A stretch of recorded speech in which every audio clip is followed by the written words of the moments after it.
Hi guys, welcome to Data Academy classes. Today we are going to discuss an important topic, okay, which is amendment of Constitution. इसका अर्थ है संविधान का संशोधन. Okay, तो सबसे पहले हम लोग समझते हैं कि एक्चुअली ये होता क्या है. Why okay we need amendment of Constitution and who can amendment okay yeah who can amend it in the Constitution. Okay, firstly the amendment of constitution संविधान का संशोधन जो है इस संविधान के पार्ट 20 में है. ओके, डबल एक्स मींस 20 भाग 20 में है. और इसका जो अमेंडमेंट का प्रोसीजर है, ओके, कि संविधान को कैसे अमेंडमेंट किया जाएगा, इसका प्रोसीजर है आर्टिकल 368 में. तो फर्स्टली तो हम लोग ये समझते हैं एक्चुअली संविधान का अमेंडमेंट ओके 360 के अकॉर्डिंग ये दिया हुआ है कि संविधान का या कॉन्स्टिट्यूशन में जो अमेंडमेंट है एक्चुअली होता क्या है. तो इसमें है कि पार्लियामेंट जो है जो कॉन्स्टिट्यूशन है ओके उसमें या तो क्या कर सकती है एडिशन. ओके, तो क्या होगा, या तो कर सकती है एडिशन. इट मींस कोई प्रोविजन या कोई क्लॉज संविधान में ऐड कर दे. ओके, पार्लियामेंट क्या कर सकती है, ऐड कर सकती है, या फिर करेगी वेरिएशन. ओके, वेरिएशन और रिपील, ये भी कह सकते हो कि वेरिएशन करे या और रिपील. इट मींस वेरिएशन का अर्थ है कुछ परिवर्तन करे, परिवर्तित करे, परिवर्तित भी कह सकते हैं. सॉरी, परिवर्तित, एडिशन स्कीम भी परिवर्तित है, इसका परिवर्तन करे. ओके, या रिपील कर दे, इसका अर्थ है निरसन करे या कोई चीज हटा दे. तो पार्लियामेंट क्या कर सकती है, ये तीन चीज कर सकती है. Any provision of the constitution but according to procedure discussed okay in the article 368. ये कुछ भी कौन कर सकता है, ये तीनों चीज ये कर सकती है पार्लियामेंट. ओके, कौन कर सकती है, पार्लियामेंट. बट इसका प्रोसीजर क्या होगा वो डिस्कस है आर्टिकल 368 में. यानी ये तीनों चीज कुछ भी करेगी but according to procedure of okay article 368. तो इसका अर्थ है दोस्तों कि संविधान का संशोधन कौन कर सकती है, संसद कर सकती है या पार्लियामेंट कर सकती है. लेकिन इसके प्रोसीजर क्या होगा, कौन से स्टेप लिए जाएंगे, ओके, ये सब कुछ डिस्कस है आपका आर्टिकल 368 में. तो इसका अर्थ है अब ये कह सकते हो कि एक्चुअली ये हमें जरूरत क्यों पड़ी संविधान का संशोधन करने की. तो सबसे पहले देखते हैं कि संविधान यानी जैसे कह सकते हो ये ब्रह्मांड भी आप जानते हो, पूरा यूनिवर्स क्या है, गतिमान है. कोई भी चीज ये कह सकते हो कि सदैव गतिहीन नहीं रह सकती, यानी डायनामिक होना चाहिए. अगर कोई चीज गतिहीन नहीं है ओके तो ये कह सकते हो कि वो क्या, कोई भी संविधान निर्माण की सभा, जैसे हमारा संविधान जिसने बनाया संविधान सभा ने बनाया, तो ये दावा नहीं कर सकती जो हम संविधान बना रहे हैं वो संविधान क्या है, सबसे परफेक्ट है, या कह सकते हो सर्वकालिक प्रकृति का सिद्ध होगा.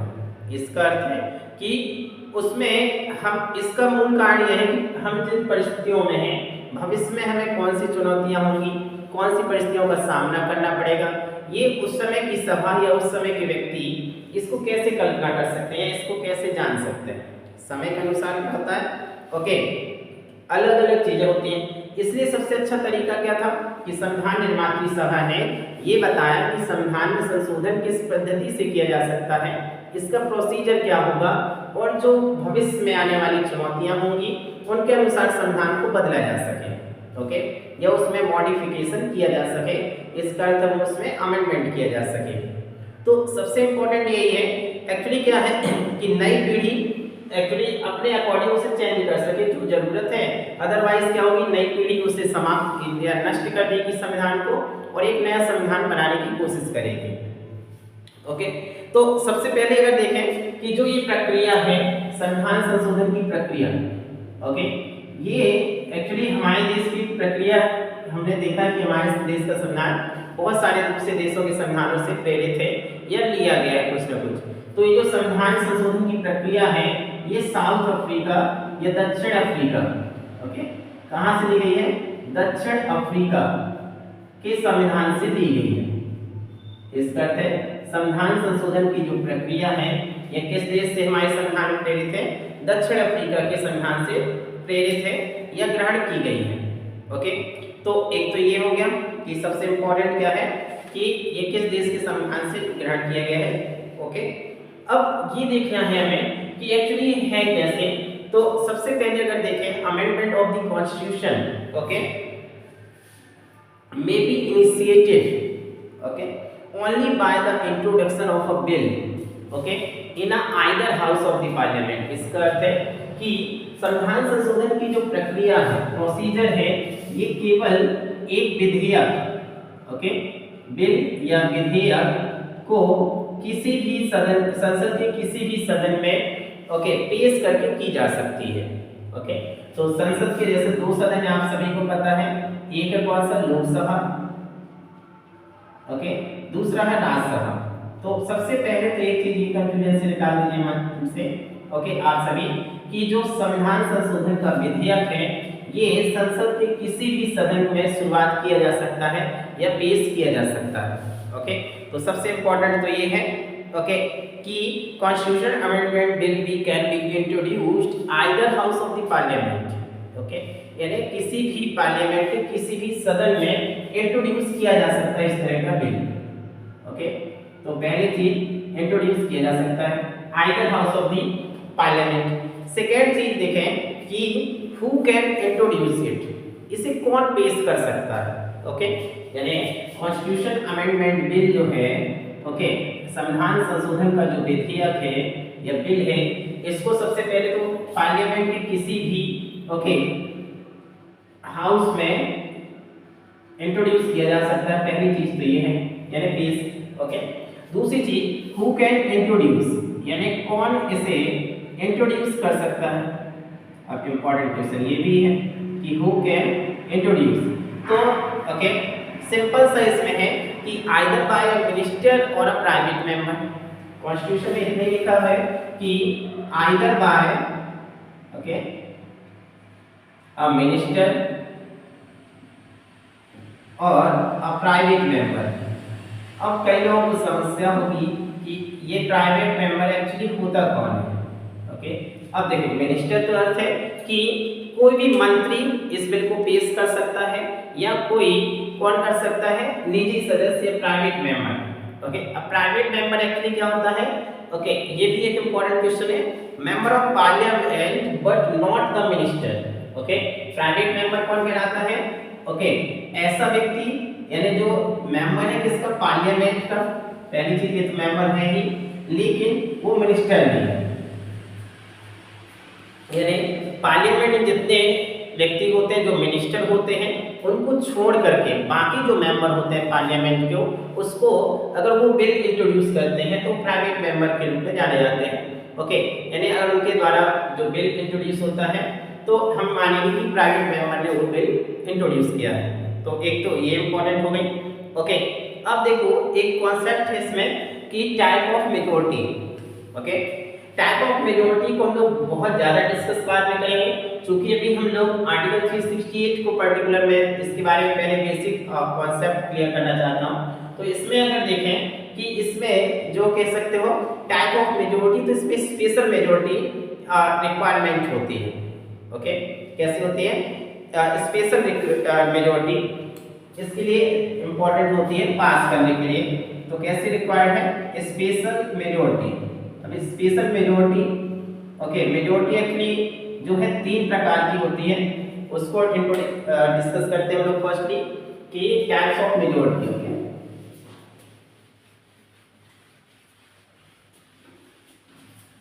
तो अगर देखें कि मेजॉरिटी जो है, ओके,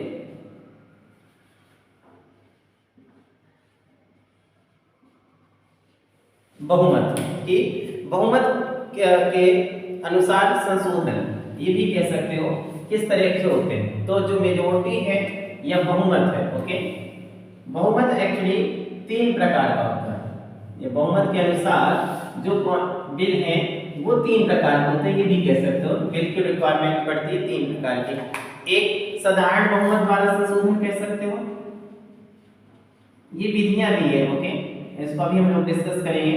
एक तो है साधारण बहुमत, दूसरा विशेष बहुमत, ओके, इसे कहते हैं सिंपल मेजोरिटी,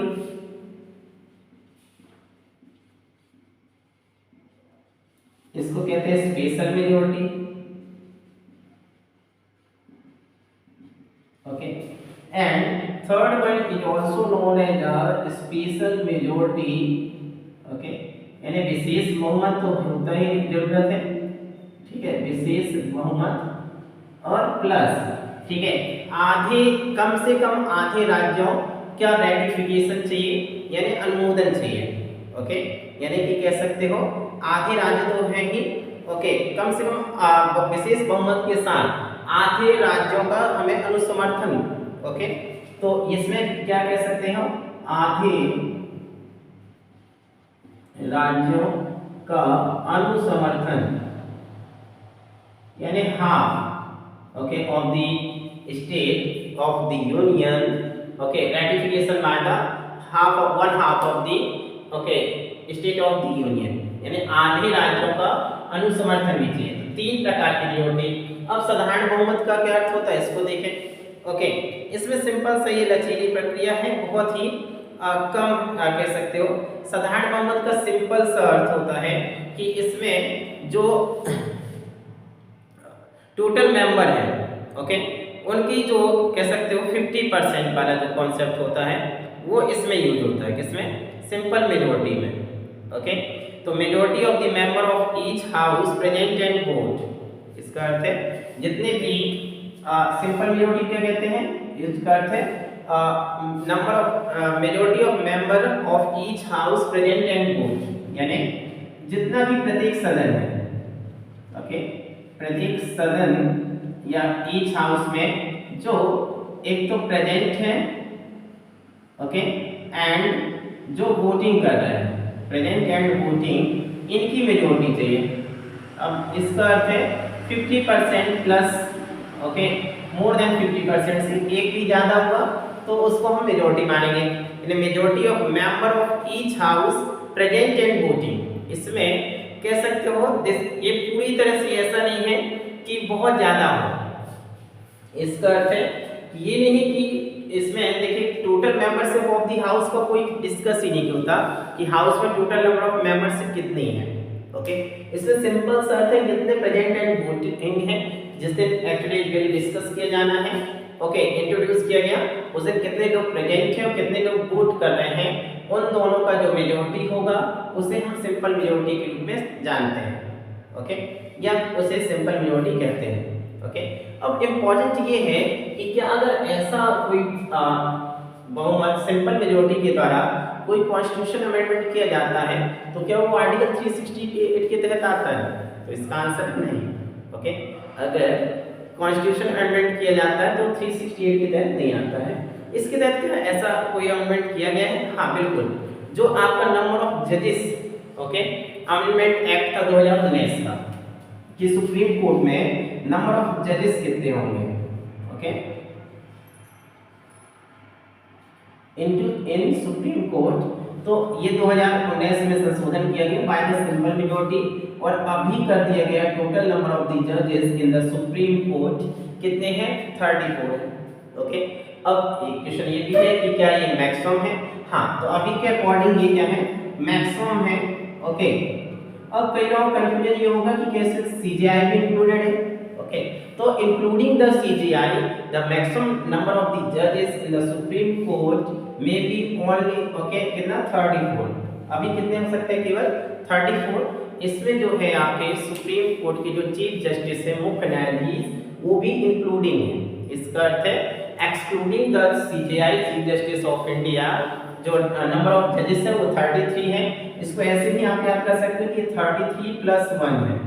ओके, यानी 33 जजेस हैं और प्लस 1 सीजीआई, तो ये सिंपल मेजोरिटी के तहत 2019 में किया गया। अब देखते हैं हम स्पेशल मेजोरिटी। ओके, तो ये सबसे इंपॉर्टेंट है कि इसमें, ओके, ये है मेजोरिटी ऑफ दी, कह सकते हो majority of the total membership of each house. इसमें दो प्रकार की जरूरत होती है मेजोरिटी की। एक तो कौन सी मेजोरिटी होगी, यानी मेजोरिटी ऑफ ठीक है, total membership of the house, total membership of house, उस हाउस की जो टोटल मेंबरशिप है उसकी हमें मेजॉरिटी चाहिए। अब इसमें एक कंफ्यूजन ये हो सकता है कि क्या ऐसा हो सकता है कि कोई ओके मान लो in respect of vacancies absentees, अगर मान लो कोई वैकेंसी या कोई मेंबरशिप एब्सेंट है, यानी वहां पे कोई कैंडिडेट है ही नहीं, तो क्या उसकी मेजॉरिटी रिक्वायरमेंट होगी? हाँ। तो जो मैक्सिमम सैंक्शन होती है एक्चुअली किसी हाउस की जो नंबर ऑफ मेंबर से, उसका हमें मेजॉरिटी चाहिए। लाइक अगर हम हाउस ऑफ द पीपल को डिस्कस करें लोकसभा को, तो वर्तमान में जैसे 552, तो इस तरह वाला जो कॉन्सेप्ट है इसमें इसकी मेजॉरिटी चाहिए। ओके, तो एक चीज तो ये क्लियर हो गया। दूसरी चीज यदि देखें तो इसमें जो है ओके जो टोटल नंबर ऑफ कह सकते हो each house present and voting वाले मेंबर हैं, तो उसका 2/3 ओके मेजॉरिटी ऑफ 2/3 क्या होगा? Majority of 2/3 members okay present and voting okay इसकी भी मेजॉरिटी चाहिए, यानी 2/3 members okay majority of 2/3 of members present and voting of each house. इसका प्रत्येक सदन में उपस्थित जो सदस्य हैं उनका 2/3 बहुमत तो चाहिए। तो इसमें दो चीज की रिक्वायरमेंट होती है, एक तो total members of the house की मेजॉरिटी चाहिए ओके, और दूसरी क्या चाहिए? Majority of 2/3 members of the present and voting of each house. तो इसको कहते हैं स्पेशल मेजॉरिटी। ओके, अब स्पेशल मेजॉरिटी में कह सकते हो कि क्या इसके लिए किस तरह के टॉपिक इसमें के तहत आते हैं। तो आपने देखा होगा जो ईबीएस को 10% का रिजर्वेशन मिला था ओके 103rd अमेंडमेंट में कॉन्स्टिट्यूशन का, कौन सा 103वां संविधान संशोधन था, जिसके तहत ईडब्ल्यूएस को 10% का रिजर्वेशन मिला है। ईडब्ल्यूएस का अर्थ है इकोनॉमिकली वीकर सेक्शन ओके, आर्थिक रूप से कमजोर वर्ग जो है उनको जो 10% का रिजर्वेशन मिला है वो इसी स्पेशल मेजॉरिटी के थ्रू ओके कॉन्स्टिट्यूशन में अमेंडमेंट करके मिला है। तो क्या ये वाले अमेंडमेंट 368 के तहत आते हैं?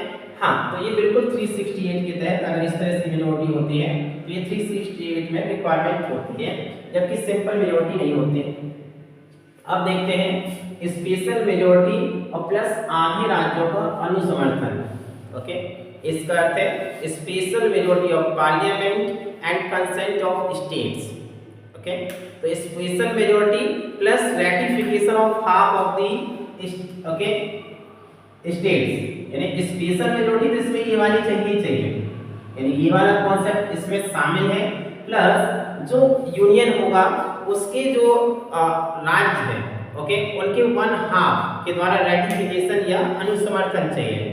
ये कह सकते हो जो हमारे कॉन्स्टिट्यूशन के फेडरल प्रोविजन होते हैं, संघ के जो कॉन्सेप्ट प्रोविजन है, अगर उनमें कोई चेंजेस करना होता है, अमेंडमेंट करना होता है, तब हमें ये वाला मेजॉरिटी चाहिए होता है ओके। इसके तहत अगर देखें कि रिसेंटली क्या इसका यूज किया गया है ओके, तो इसमें कह सकते हो हाँ इसका जो आपका okay 101 first okay constitution amendment था जो किससे रिलेटेड था? जीएसटी से। जीएसटी का अर्थ है goods and service tax okay. इसके तहत आपका जो कॉन्स्टिट्यूशन अमेंडमेंट किया गया था वही है ओके। तो सिंपल एक ही है ओके। अब देखते हैं हम लोग प्रोविजन फॉर द मेजॉरिटी कि इसके तहत कौन कौन से किए जाते हैं। तो आई होप आपको पहली चीज तो ये समझ में आ गई कि सिंपल सा कि एक्चुअली जो कॉन्स्टिट्यूशन अमेंडमेंट बिल है ओके, सबसे पहले इंट्रोडक्शन ऑफ द बिल्स अगर डिस्कस करें तो constitution amendment bill can be introduced okay only in the either house of the parliament. अब पार्लियामेंट के किसी हाउस में ही इसे इंट्रोड्यूस किया जा सकता है। एक मेजर कंफ्यूजन ये हो सकता है कि क्या इसको स्टेट का जो लेजिस्लेचर है ओके राज्य का जो विधानमंडल है क्या वो इंट्रोड्यूस कर सकता है या उसमें इंट्रोड्यूस किया जा सकता है? इसका आंसर है नहीं। राज्य को कोई भी अधिकार नहीं है कि वह संविधान संशोधन बिल को इंट्रोड्यूस करे या उसको लाए ओके। तो विधानमंडल में तो ऐसे भी ला नहीं सकते क्योंकि ये जो पावर है कॉन्स्टिट्यूशन अमेंडमेंट की, ये केवल और केवल किसके पास है? पार्लियामेंट के पास है। एक चीज तो ये इंपॉर्टेंट हो गया।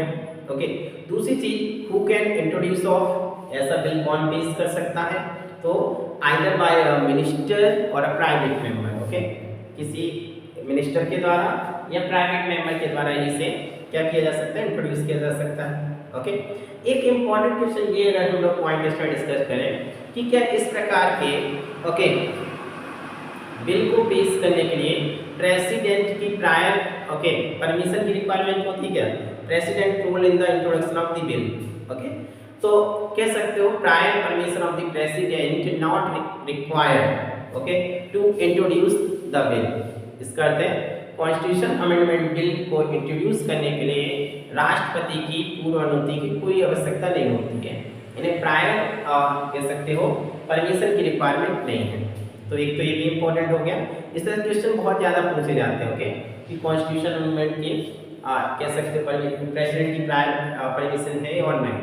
ओके, तो आई होप आपको जो बेसिक स्ट्रक्चर है कॉन्स्टिट्यूशन का अमेंडमेंट का वो समझ में आ गया कि हम कैसे करते हैं। ओके, तो अब अगर देखें कि इसके स्टेप बाय स्टेप क्या है, तो चलिए इसको डिस्कस करते हैं सबसे पहले। ओके,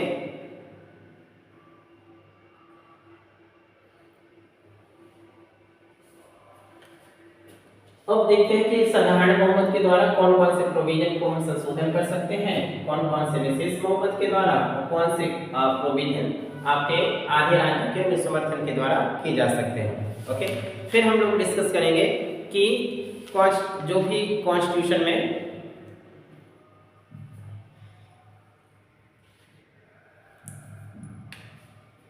इंट्रोडक्शन किए गए हैं वो कौन सा है। Okay,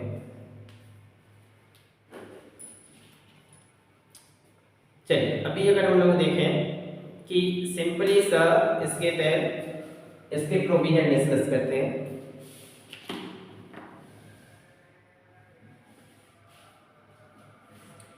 provision of constitution require simple majority.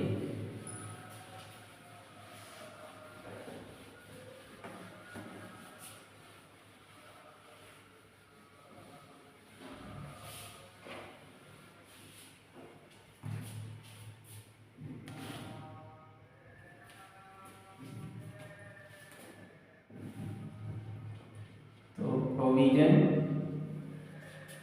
okay that requires a simple majority।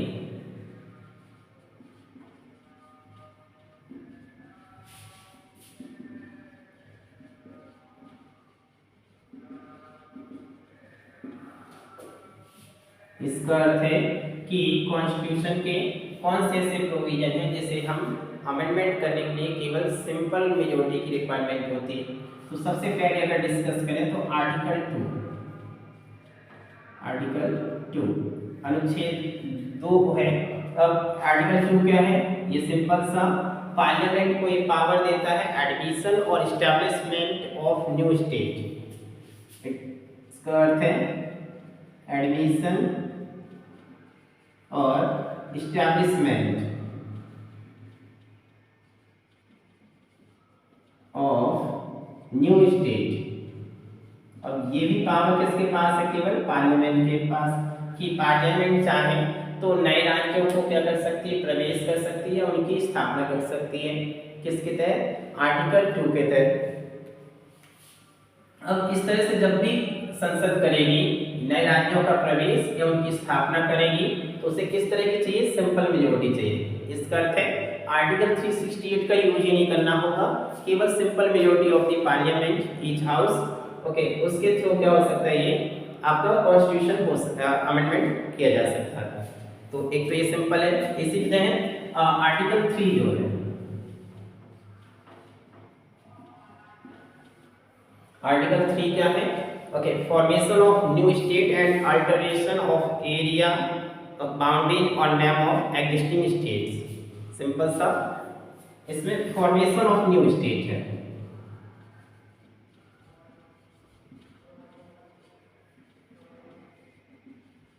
और फॉर्मेशन ऑफ न्यू स्टेट्स कैसे हो सकता है? सिंपली सा अगर हम लोग इसमें डिस्कस करें तो फॉर्मेशन ऑफ न्यू स्टेट, दूसरी चीज alteration of area of state, इसका अर्थ है राज्यों की सीमा में परिवर्तन, नए राज्यों का निर्माण, या कह सकते हो जो एरिया है, एक तो एरिया में चेंज हो, बाउंड्री में चेंज करना हो किसी स्टेट की, या किसी स्टेट का नाम ही परिवर्तित करना हो या चेंज करना हो। तो ये भी तीनों चीज जो पार्लियामेंट है ये आर्टिकल 3 के तहत कर सकती है by using of the simple majority. अब अगर देखें तो जो second schedule of the constitution है, संविधान की दूसरी अनुसूची है, ओके। दूसरी अनुसूची में क्या है, जो भी कह सकते हो हमारे यहाँ जो मुख्य पद है उनके विशेषाधिकार, उनके वेतन और भत्ते, emoluments, allowances and privileges in the second schedule में जितने डिस्कस है, उसमें अगर कोई अमेंडमेंट करना होगा वो भी सिंपल मेजॉरिटी के थ्रू किया जा सकता है। फिर अगर देखें abolition creation of legislative council of the state, जो स्टेट है council in legislative council of state, article 169, कौन सा है आर्टिकल 169। अगर इसके तहत किसी स्टेट में कह सकते हो अगर लेजिस्लेटिव काउंसिल को क्रिएटिव करना है, क्रिएशन करना है या एबॉलिशन करना है, तो वो भी जो पार्लियामेंट है सिंपल मेजॉरिटी के थ्रू कर सकती है। फिर आर्टिकल 100 में भी सेम है, आर्टिकल 106 में salaries and allowances of member of the parliament, use of English in parliament. अब इंग्लिश जो है लैंग्वेज का यूज पार्लियामेंट में करना है कि नहीं, ये भी कर सकते हैं सिंपल। नंबर ऑफ जजेस इन द सुप्रीम कोर्ट, वही मैंने डिस्कस किया था जो अभी 34 है जजेस की, उसकी संख्या के लिए भी किया जा सकता है। Privilege of parliament, its member and committees, article 105 ये भी कर सकते हैं। Delimitation of constitutional, okay, article 82। परिसीमन आयोग जो होता है, ये परिसीमन राज्यों के या परिसीमन जो किया जाता है उसका भी परिसीमन जो है कैसे चेंजेस करना है, आर्टिकल 82 के तहत वो भी by using the simple majority. UT से रिलेटेड हो 5th और 6th शेड्यूल जो आर्टिकल 244 है उसके तहत भी कोई चेंजेस करना होगा, अमेंडमेंट करना होगा, तो सिंपल मेजॉरिटी के तहत किया जा सकता है। अब देखते हैं स्पेशल मेजॉरिटी कब रिक्वायरमेंट होती है कॉन्स्टिट्यूशन अमेंडमेंट। इसका अर्थ है आर्टिकल 368 कब यूज होता है, अगर किसी भी फंडामेंटल राइट्स में चेंज करना है तो फिर पार्लियामेंट से कौन सी रिक्वायरमेंट होगी, स्पेशल मेजॉरिटी होगी। दूसरी चीज यदि देखें DPSP, directive principle of state policies, अगर इसमें चेंजेस करना है तो तब भी स्पेशल मेजॉरिटी की रिक्वायरमेंट होगी, ओके। फिर ये दिया है कि all other provision which are not discussed और not covered by the first and third category, जो फर्स्ट और थर्ड कैटेगरी में नहीं आते हैं उन सभी में हमें स्पेशल मेजॉरिटी की रिक्वायरमेंट पड़ती है। तो एक तो ये हो गया। अब देखते हैं special majority and the ratification of half of the state, आधे राज्यों का समर्थन कब जरूरत पड़ेगी, तो election of the president and it's manner. इसका अर्थ है आर्टिकल 54 एंड 55 जो प्रेसिडेंट के किससे रिलेटेड है, election of the president and it's manner, इसमें रिक्वायरमेंट अगर कोई चेंजेस करना है तो हमें कौन सा होगा, विशेष बहुमत और प्लस आधे राज्यों का समर्थन की रिक्वायरमेंट होगी। फिर देखें extent of executive power of union and the state, अगर यूनियन और स्टेट की एग्जीक्यूटिव पावर को क्या करना है, एक्सटेंड करना है, तब हमें रिक्वायरमेंट होगा कौन सा, विशेष बहुमत प्लस आधे राज्य, सेम थर्ड कैटेगरी वाला। अगर सुप्रीम कोर्ट और हाई कोर्ट में कोई चेंजेस करना है, आर्टिकल 124 एंड 214, इसके तहत इट मींस कोई भी अगर इसमें प्रोविजन में चेंज करना है तो फिर हमें थर्ड कैटेगरी वाली मेजॉरिटी की रिक्वायरमेंट होगी। तो एक तो ये हो गया, ओके। अब अगर देखें distribution of legislative power between the union and state, okay, इसका अर्थ है संघ और जो राज्य हैं उनके बीच में यदि लेजिस्लेटिव पावर के डिस्ट्रीब्यूशन को लेकर के कोई ऐसा अमेंडमेंट है तो उसमें भी हमें थर्ड कैटेगरी की रिक्वायरमेंट होगी। फिर like as a goods and service okay tax जो था काउंसिल है उसमें अगर चेंज करना होगा तब की जरूरत होगी। इंपॉर्टेंट है एक है आर्टिकल आपका 246 जिसका संबंध है 7th शेड्यूल से। 7th शेड्यूल का अर्थ है इसमें लिस्ट है आपकी union list okay state list and concurrent list समवर्ती सूची संघ सूची राज्य सूची। अगर उनमें कोई चेंजेस करना है किसी सब्जेक्ट को हमें हटाना है या उस किसी सब्जेक्ट को ऐड करना है तब हमें रिक्वायरमेंट होगा कौन सा आपका ये 3rd कैटेगरी वाला ये बहुत इंपॉर्टेंट है okay. Representation of state in parliament तब भी हमें जरूरत पड़ेगी। सबसे इंपॉर्टेंट है कि अगर आर्टिकल खुद 368 में कोई चेंजेस करना है इसमें 368 में तब हमें इस वाले में जोड़ने की भी रिक्वायरमेंट होती है इसमें 368 के लिए। तो आई थिंक ये भी आपको क्लियर हो गया होगा कि हमें कब कौन सी रिक्वायरमेंट होगी ओके। होप आपको ये वीडियो पसंद आ रहा होगा गाइस। अगर वीडियो पसंद आ रहा तो प्लीज चैनल को लाइक ओके एंड सब्सक्राइब जरूर करें, साथ ही अपने दोस्तों में से शेयर करें ओके। और अगर आपको कोई भी इसके तहत और रिफॉर्म चाहिए या कोई कह सकते हो सजेशन है यूट्यूब को लेकर के तो प्लीज़ आप मुझे सजेस्ट कर सकते हैं ओके। आपके सजेशन ऑलमोस्ट वेलकम होगा और उससे ध्यान रखेंगे नेक्स्ट टाइम से। क्लियर हुआ? तो आई थिंक आपको अब कॉन्स्टिट्यूशन अमेंडमेंट समझ में आ गया होगा। अब हम लोग डिस्कस करते हैं कि संविधान संशोधन करने की संसद की शक्ति okay. Power of parliament to amend the constitution. क्या पार्लियामेंट के पास असीमित शक्ति है कॉन्स्टिट्यूशन को अमेंडमेंट करने की अमेंडेड करने की या संशोधन करने की, या क्या उस पर भी कुछ लिमिटेशन है? तो इस पर डिस्कस करते हैं। ये भी एक इम्पॉर्टेंट पॉइंट है।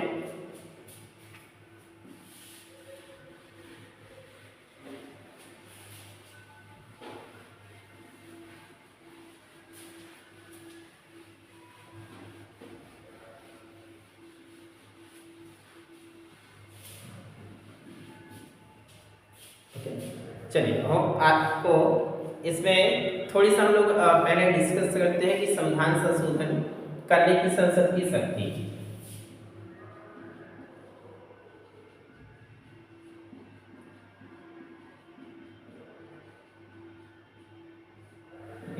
संविधान संशोधन करने की संसद की शक्ति डिस्कस करते हैं।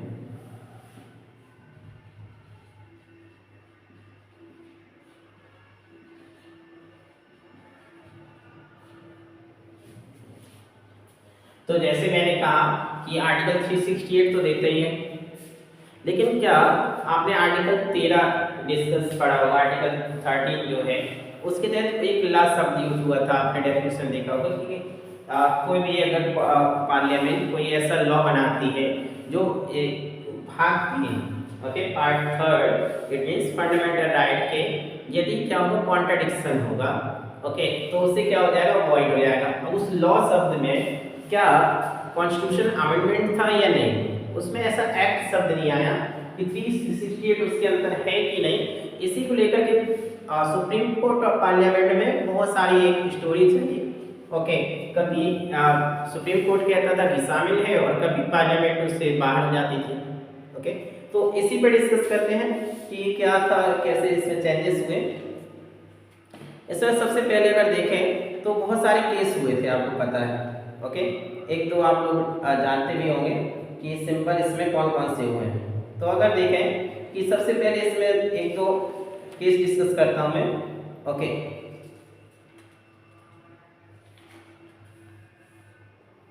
सबसे पहले आपने देखा होगा कि 1951 में एक केस हुआ Shankari Prasad union of India okay. 1951 में शंकरी प्रसाद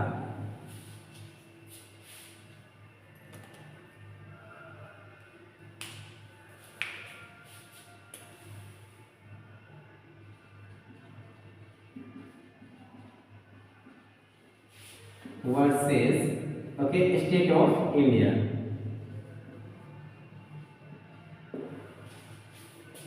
इसमें सिंपल सा जो सुप्रीम कोर्ट है ओके तो सुप्रीम कोर्ट ने कहा कि parliament could not amend the provision of the constitution including okay the fundamental provision dealing with the fundamental rights. इसका अर्थ है कि पार्लियामेंट जो है किसी भी यानी कि संविधान में कोई संशोधन नहीं कर सकती। Parliament could not amend the provision of the constitution including the provision of the this part, यानी फंडामेंटल राइट में कोई भी कह सकते हो अमेंडमेंट नहीं कर सकती है। क्योंकि प्रॉब्लम वहां पे हुई थी कि एक्चुअली जो राइट टू प्रॉपर्टी है, ओके आपको पता है ओरिजिनल कॉन्स्टिट्यूशन में 7 फंडामेंटल राइट थे, 7 फंडामेंटल राइट थे। इसमें एक संपत्ति का अधिकार भी था, राइट टू प्रॉपर्टी था, ओके। और सरकार उस समय भू सुधार आंदोलन चला था विनोबा भावे के नेतृत्व में, आपको पता है, ओके लैंड रिफॉर्म्स। तो उसके तहत जमीन जो है कह सकते हो जमींदारों से लेकर के सब बाकी लोगों को दी जा रही थी। एक व्यक्ति के पास बहुत सारी जमीन नहीं हो सकती थी। तो उसमें सुप्रीम कोर्ट जब लोग पहुंचे तो सब यही केस हुआ कि क्या राइट टू प्रॉपर्टी के प्रोटेक्ट किया जा सकता है कि, तो यहाँ सुप्रीम कोर्ट ने साफ कह दिया कि नहीं, ओके कह सकते हो जो फंडामेंटल राइट्स हैं उसमें जो पार्लियामेंट है वो कोई अमेंडमेंट नहीं कर सकती। तभी 9th schedule first constitution amendment हुआ था 1951 में, आपको याद होगा, जिससे संबंधित थी 9th शेड्यूल ऐड की गई थी। और उसमें ये कहा गया कि अगर 9th शेड्यूल में कोई टॉपिक है या कोई विषय रखा गया है तो फिर उसका जुडिशियल रिव्यू सुप्रीम कोर्ट नहीं कर सकती है और वो उसकी बात कोई भी बात फंडामेंटल राइट से आगे होगी 9th शेड्यूल। तो वो एक चीज कॉन्सेप्ट आया। दूसरी चीज इसी डिसीजन को सेम ओके सुप्रीम कोर्ट ने फिर रिपीट किया था सज्जन सिंह स्टेट ऑफ राजस्थान 1955 में। 1955 में सुप्रीम कोर्ट सेम इसी को रिपीट किया लेंगे, किसमें Sajjan Singh okay versus state of Rajasthan है।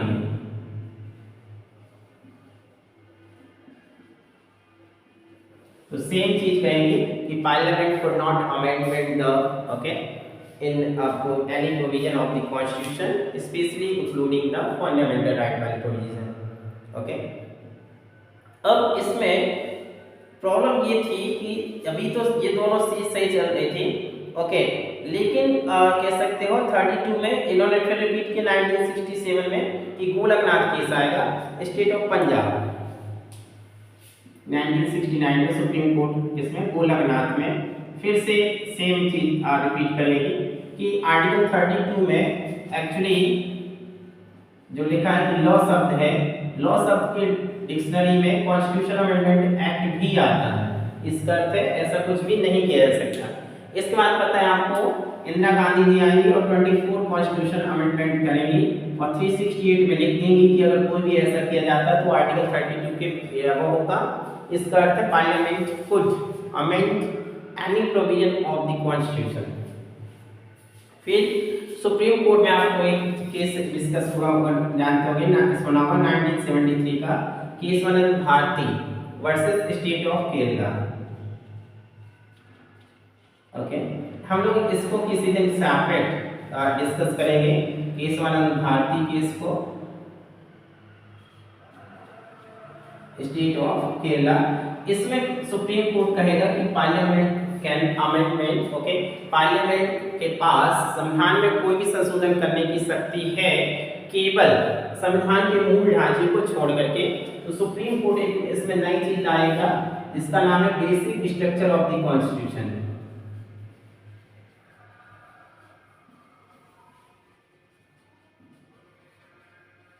Basic structure of the constitution का कॉन्सेप्ट आएगा केशवानंद भारती केस में। संविधान के मूल ढांचे को छोड़ करके संसद यदि चाहे तो कोई भी संशोधन कर सकती है। अब संविधान का मूल ढांचा क्या होगा इसकी समय समय पर सुप्रीम कोर्ट व्याख्या करता रहता है और फिर अलग अलग चीजें निकल के आती हैं, ओके।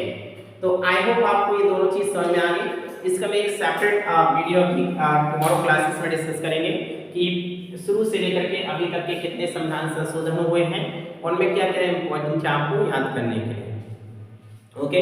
गाइस होप आपको ये वीडियो पसंद आया होगा और आपका संविधान संशोधन जो टॉपिक था 368 इसको पूरी तरह से आप समझ गए होंगे, ओके। अगर आपको ये वीडियो पसंद आया तो ज़्यादा से ज़्यादा अपने दोस्तों में शेयर करें। हाँ, अगर आप चैनल में नए हैं तो चैनल को सब्सक्राइब जरूर कर लें, okay. Thank you very much.